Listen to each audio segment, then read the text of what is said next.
Olá, você está no canal Os Federais do Ensino Papo Trânsito. E o papo de hoje é sobre uma infração que, olha, gera muita dúvida. A de não manter as luzes de posição acesas à noite ao parar o veículo.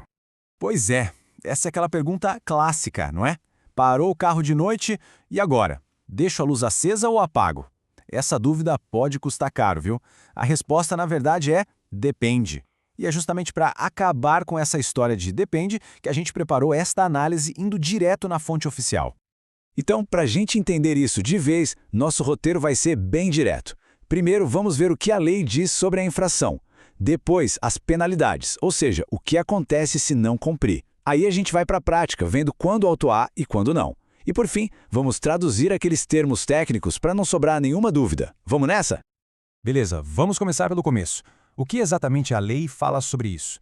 Vamos mergulhar no que diz o Manual Brasileiro de Fiscalização de Trânsito sobre o Código 722-61.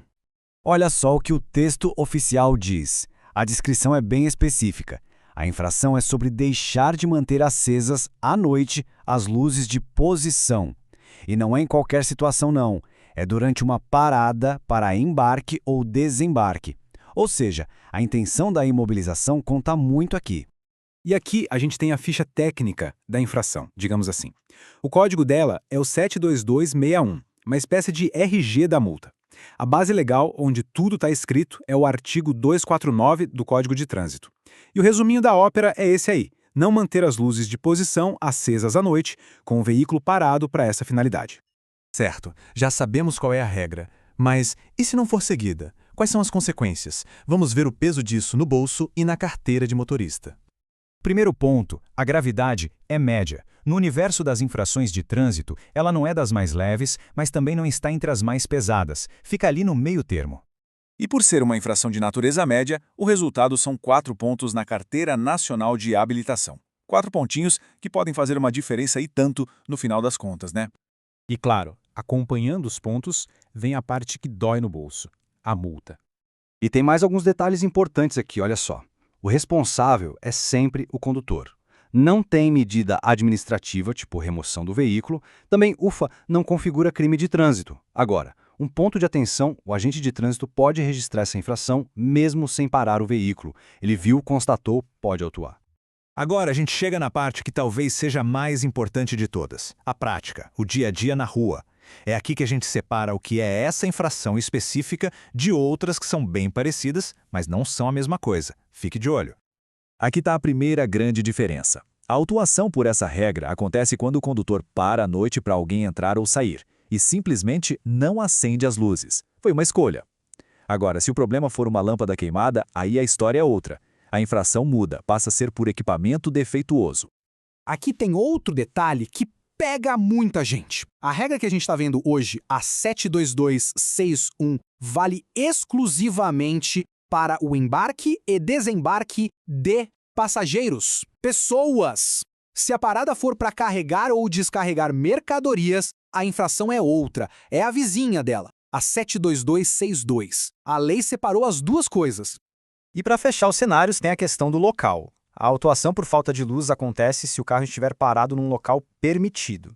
Agora, se a pessoa para embarque num lugar onde nem podia parar, debaixo de uma placa de proibido, aí a coisa muda. A infração de desrespeitar a sinalização é considerada mais grave e tem prioridade. Uma infração, digamos assim, engole a outra. Bom, a gente falou em parada, estacionamento, luz de posição. Para não ter nenhuma confusão, vamos definir direitinho o que cada um desses termos significa para a lei de trânsito. É o nosso dicionário rápido. Vamos lá. Parada. O que é isso? É imobilizar o carro rapidinho pelo tempo essencial para alguém entrar ou sair. É jogo rápido. A pessoa entrou, partiu. Saiu, partiu. É isso e nada mais.